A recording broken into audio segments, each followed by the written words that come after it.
प्रभु यीशु ने कहा कि अंत के दिनों में झूठे मसीह होंगे।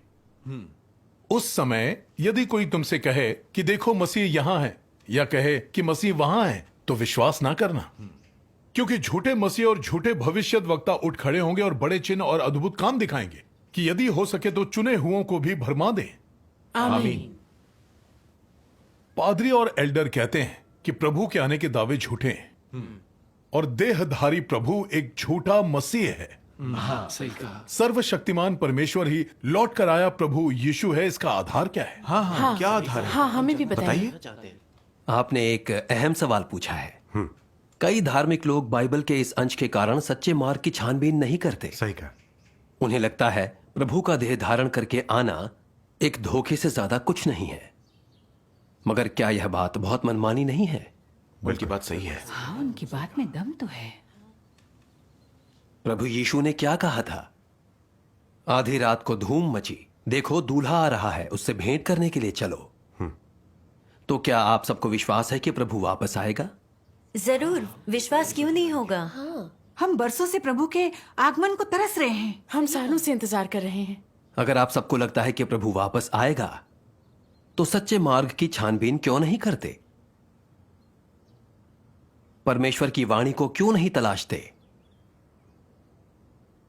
अगर आप परमेश्वर की वाणी सुन सकते हैं, तो झूठे मसीहों के धोखे से क्या डरना? क्या धोखा खाने के डर से प्रभु का स्वागत न करना डूबने से बचने के लिए प्यास से मर जाने जैसा नहीं है? ये क्या कह रहे हैं? अरे ये क्या?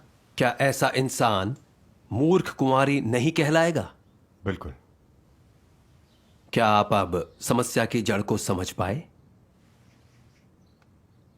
पादरी और एल्डर अक्सर कहते हैं कि प्रभु के आने का कोई भी दावा झूठा है। क्या उन्हें विश्वास भी है कि प्रभु वापस आएगा? क्या वे उसकी वापसी के लिए तरस रहे हैं?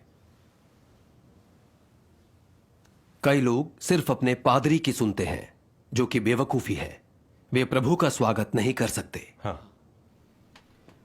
आपकी बात सही है, हमने थोड़ी बेवकूफी तो की है, मगर पादरी की बात तर्कपूर्ण है, तभी हम उनकी बात मानते हैं। हाँ, बिल्कुल। आप प्रभु में विश्वास करते हैं या अपने पादरियों में? बेशक प्रभु में विश्वास करते हैं। बेशक प्रभु में। अगर आप प्रभु में विश्वास करते हैं, तो उसके वचनों को मानने के बजाय अपने पादरियों और एल्डर की बात क्यों मानते हैं? आप कहना क्या चाहते हैं? हाँ, हमें समझाइए। प्रभु यीशु की इन बातों को ध्यान से सुने। उस समय यदि कोई तुमसे कहे देखो मसीह यहां है या फिर वहां है, तो विश्वास ना करना, क्योंकि झूठे मसीह और झूठे भविष्यद्वक्ता उठ खड़े होंगे और बड़े चिन्ह और अद्भुत काम दिखाएंगे कि यदि हो सके तो चुने हुओं को भी भरमा दें। देखो, मैंने पहले से तुमसे यह सब कुछ कह दिया है, इसलिए यदि वे तुमसे कहें देखो वह जंगल में है, तो बाहर ना निकल जाना, या देखो वह कोठरियों में है, तो विश्वास ना करना। क्योंकि जैसे बिजली पूर्व से निकलकर पश्चिम तक चमकती है, वैसे ही मनुष्य के पुत्र का भी आना होगा। आमीन। क्या प्रभु के वचन झूठे मसीहों के बारे में नहीं बताते? एक झूठे मसीही की पहचान होती है बड़े बड़े चमत्कारों से लोगों को बहकाना। जी, झूठे मसीह सिर्फ परमेश्वर के कार्य की नकल कर सकते हैं, हमें संकेत और चमत्कार दिखाकर बहका सकते हैं। मगर प्रभु के वचनों से यह स्पष्ट है कि मसीह कैसे वापस आएगा, है ना? क्योंकि जैसे बिजली पूर्व से निकलकर पश्चिम तक चमकती है, वैसे ही मनुष्य के पुत्र का भी आना होगा। आमीन। मनुष्य का पुत्र अंत के दिनों में आएगा। कौन है वो? देहधारी मसीह। बिल्कुल। बिल्कुल। मनुष्य के पुत्र का मतलब है वह मनुष्य के रूप में जन्म लेगा, बिल्कुल देहधारी प्रभु यीशु की तरह। वह देखने में एक साधारण इंसान लगता था, मगर उसका सार देहधारी परमेश्वर का था। हाँ। उसने सत्य व्यक्त करके लोगों को जीवन का मार्ग बताया। आमीन। मसीह को पहचानने के लिए हमें सिर्फ यह देखना होगा कि वह सत्य व्यक्त करता है या नहीं। बहुत बढ़िया। ये बातें सही कहा इन्होंने। होती है। हाँ, धार्मिक जगत मनुष्य के पुत्र का स्वागत करने के बजाय केवल झूठे मसीहों से बचने पर ध्यान क्यों देता है? क्या यह प्रभु के वचनों को संदर्भ से बाहर ले जाना नहीं है? हाँ। क्या यह झूठे मसीहों से बचने की आड़ में जानबूझकर लोगों को प्रभु का स्वागत करने से रोकना नहीं है? यह शैतान की एक चाल है। ये बात एकदम सही है। ये वाकई शैतान की एक चाल ही है। सर्वशक्तिमान परमेश्वर अंत के दिनों में चमत्कार दिखाने नहीं, बल्कि लोगों को शुद्ध करने और बचाने के लिए न्याय का कार्य करने आया है। आमीन। इससे साबित होता है कि सर्वशक्तिमान परमेश्वर ही अंत के दिनों का मसीह और लौट कर आया प्रभु यीशु है। आमीन। आमीन। ये सहभागिता बहुत स्पष्ट सही कहा। अब हम झूठे मसीहों को पहचानना सीख गए हैं। चमत्कार दिखाकर प्रभु यीशु की नकल करने वाले झूठे मसीह हैं। जो सत्य बोलता है वही सच्चा मसीह है। यही सबसे अच्छा तरीका है। हाँ, हमें इस बात का ज्ञान पहले क्यों नहीं हुआ? बिल्कुल सही। प्रभु ने कहा था कि झूठे मसीह संकेत और चमत्कार दिखाते हैं। इतने सालों के बाइबल अध्ययन के बावजूद हमें कभी इसका पता नहीं चला। हाँ, ये बात बाइबल सही पढ़ना कह रहे बेकार हैं। हो गया। हम इंसानी विचारों से सच्चे मार्ग को नहीं खोज सकते। परमेश्वर की वाणी कैसे सुने पता होना चाहिए। हाँ, प्रकाशित वाक्य में कहा गया है, जिसके कान हो वह सुन ले कि आत्मा कलीसियाओं से क्या कहता है। आमीन। यह वाक्य 7 बार दोहराया गया है। 7 बार। इस वाक्य का महत्व स्पष्ट है। सही। मैंने सर्वशक्तिमान परमेश्वर को इसीलिए स्वीकारा क्योंकि उसके वचन सत्य हैं। उनमें अधिकार और सामर्थ्य है। कोई इंसान ऐसी बातें नहीं बोल सकता। इस तरह मैं जान गया कि यह पवित्र आत्मा का वचन और परमेश्वर की वाणी है। सर्वशक्तिमान परमेश्वर ही लौट कर आया प्रभु यीशु है, जिससे उसकी यह भविष्यवाणी पूरी होती है।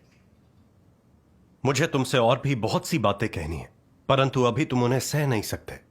परंतु जब वह अर्थात सत्य का आत्मा आएगा तो तुम्हें सब सत्य का मार्ग बताएगा। आमीन। आमीन।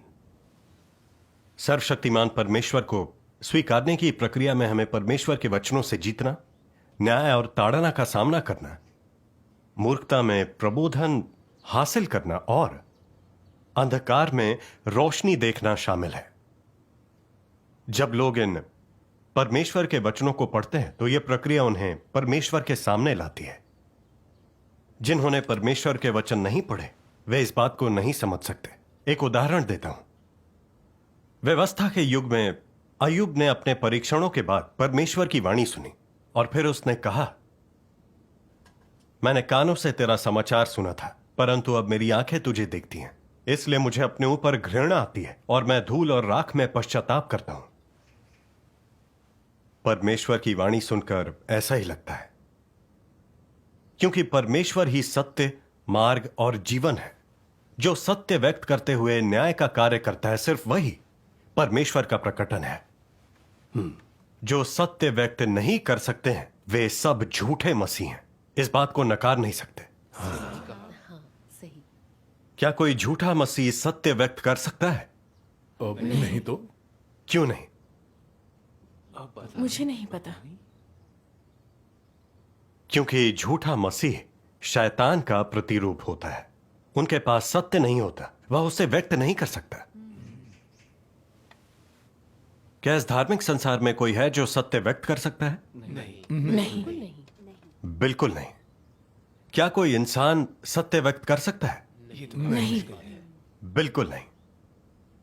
केवल मनुष्य का पुत्र ही सत्य व्यक्त करते हुए अंत के दिनों का न्याय कार्य कर सकता है। आमीन। लोगों को बहकाने के लिए झूठे मसीह संकेत दिखाने और अफवाहें फैलाने पर भरोसा करते हैं। शैतान के पास सत्य नहीं होता, इसलिए वह केवल संकेत और चमत्कार दिखा सकता है। वह एक चींटी को भी नहीं बना सकता, फिर भी परमेश्वर और मसीह के नकल की हिमाकत करता है। ऐसे ही होते हैं झूठे मसीह। बिल्कुल सही। झूठे मसीह और सच्चे मसीह को हम इस आधार पर पहचान सकते हैं कि वह सत्य व्यक्त कर सकता है या नहीं। और सच मानिए, यही सिद्धांत सबसे सटीक और सही है। आमीन। ये सिद्धांत प्रभु के वचनों के अनुरूप है। प्रभु ने कहा, मार्ग और सत्य और जीवन मैं ही हूँ। बिना मेरे द्वारा कोई पिता के पास नहीं पहुंच सकता। आमीन। सही है। केवल एक ही परमेश्वर है, वही सृष्टि करता है। कई ईश्वर में विश्वास करना गलत है। केवल परमेश्वर ही सत्य व्यक्त कर सकता है, यह काट्य तथ्य है। सर्वशक्तिमान परमेश्वर ने बहुत से सत्य व्यक्त किए हैं और सभी को उस पर भरोसा है। क्या यह परमेश्वर का कार्य नहीं है? अगर आपको विश्वास नहीं तो उसके वचन पढ़कर देखें। उसके सभी वचन पढ़ें, आप आश्वस्त हो जाएंगे। सर्वशक्तिमान परमेश्वर ने बहुत से सत्य व्यक्त किए हैं। अगर लोग अभी भी उसे परमेश्वर का प्रकटन और कार्य नहीं मानते तो वे अंधे हैं, और वे लोग इस कदर अंधे हैं कि उनका कुछ नहीं हो सकता। सच कहा, मैं अंधा ही था। हम बिल्कुल अंधे थे। इस संगति से अब मैं समझ गया हूं। हमें सिर्फ ये देखना है कि सर्वशक्तिमान परमेश्वर के वचन सत्य हैं या नहीं। इसी से हम जान सकेंगे कि प्रभु यीशु वापस आया है या नहीं। यही सच्चे मसीह को जानने की कुंजी है। आइए सर्वशक्तिमान परमेश्वर के वचन पढ़ें। शुरू करते हैं। आप वचन पढ़कर सुनाएं।